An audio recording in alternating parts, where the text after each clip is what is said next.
स्रोतों के आधार पर तथा अध्ययन की दृष्टि से प्राचीन भारतीय इतिहास को 3 कालखंडों में बांटा गया है, जिसमें पहला है प्राग ऐतिहासिक काल, दूसरा है आध ऐतिहासिक काल और तीसरा है ऐतिहासिक काल। प्राग ऐतिहासिक काल, जिस काल में मनुष्य द्वारा घटनाओं का कोई भी लिखित विवरण नहीं मिलता है, उसे प्राग ऐतिहासिक काल कहते हैं।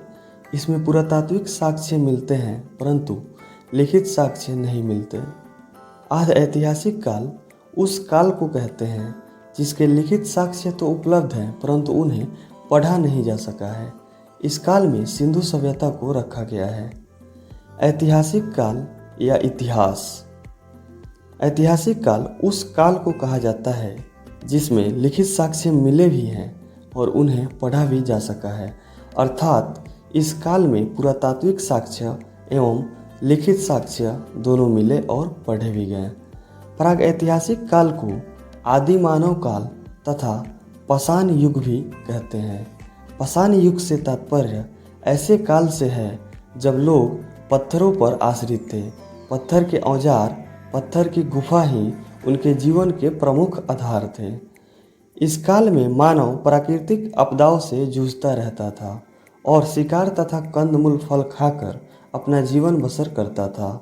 आरंभिक मानव जंगलों में 20-30 लोगों के छोटे छोटे झुंड में रहा करते थे। जंगल में हिरन, भैंसा, शेर, खरगोश आदि जानवरों का शिकार करते थे।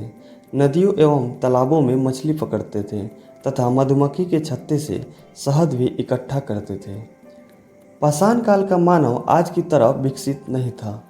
पाषाण काल को 3 भागों में बांटा जाता है। पहला है पूर्व पाषाण काल, दूसरा है मध्य पाषाण काल तथा तीसरा है नव पाषाण काल, जिसे उत्तर पाषाण काल भी कहते हैं। पूरा पाषाण काल, यह काल 25 लाख ईसा पूर्व से 10,000 ईसा पूर्व माना जाता है। मध्य पाषाण काल 10,000 ईसा पूर्व से 6,000 ईसा पूर्व तक माना जाता है।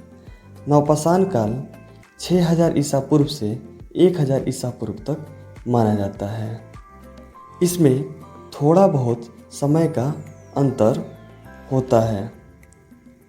हमारी धरती पर मानव जाति का उद्भव 15 से 20 लाख वर्ष पूर्व हुआ था, जबकि ज्ञानी मानव यानी होमोसेपियंस का उद्भव 50,000 से 40,000 वर्ष पूर्व हुआ था। पूर्व पाषाण काल में लोगों की जीविका का मुख्य आधार शिकार था। पाषाण काल में लोगों ने पत्थर के औजार बनाए थे। वे पत्थर के टुकड़ों को घिसकर नुकीला और धारदार बना देते थे। संभवतः मनुष्य द्वारा निर्मित प्रथम औजार पत्थर की कुल्हाड़ी थी।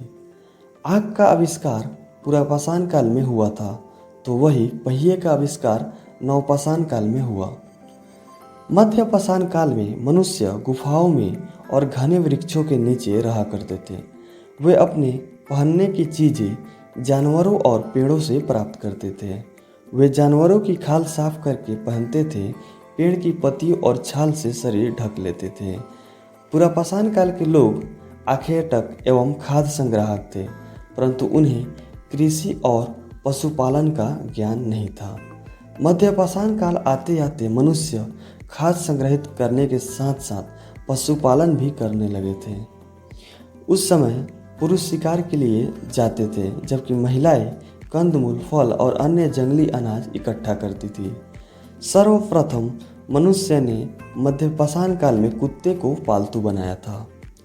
कृषि का आविष्कार मनुष्य ने नवपाषाण काल में किया था, जब मनुष्य में स्थायी रूप से कहीं बसने की प्रवृत्ति जागी तो उसने कृषि व्यवस्था को अपनाना शुरू किया।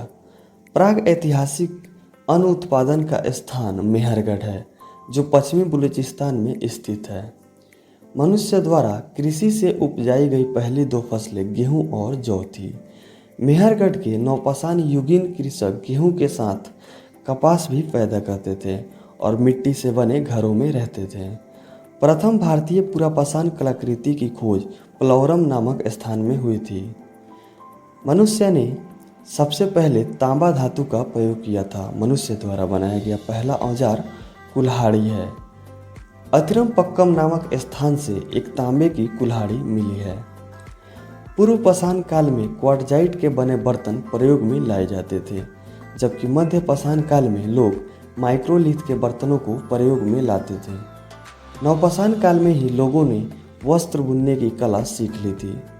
नवपाषाण काल के लोग आहार संग्रहकर्ता से आहार उत्पादक बन गए थे। कृषि कार्य के लिए लोगों ने नवपाषाण काल में पहिए के साथ चाक का आविष्कार कर लिया था।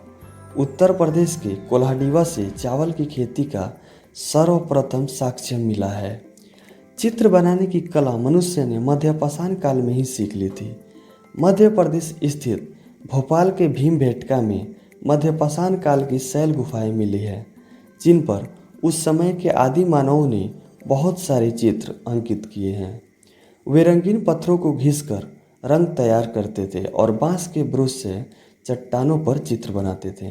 पुरातत्वविदों का भारत के पश्चिमोत्तर क्षेत्रों से नवपाषाण कालीन कृषक और पशुपालकों के साक्ष्य मिले हैं। इसके अतिरिक्त बिहार के मुंगेर, चिरांद और झारखंड के बहुत सारे क्षेत्र भी नवपाषाण कालीन हैं।